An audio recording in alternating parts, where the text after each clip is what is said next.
motionless or smooth.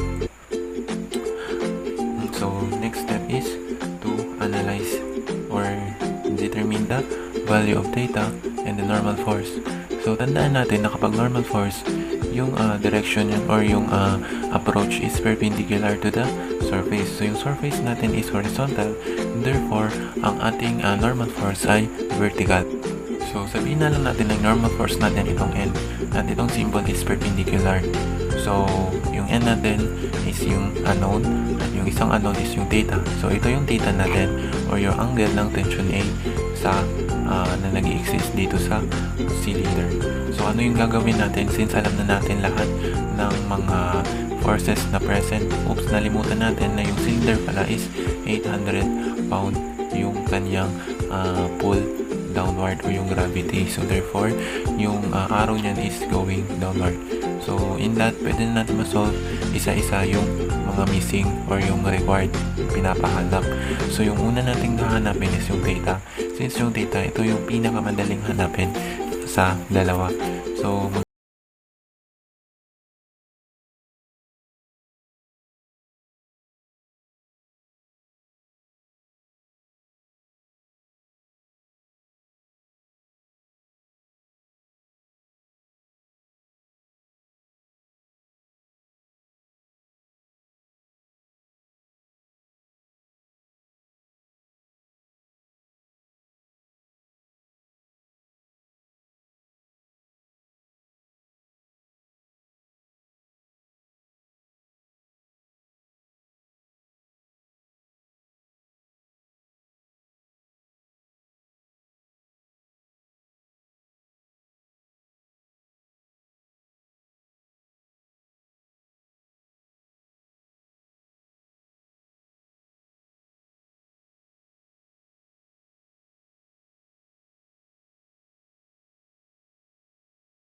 six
tama.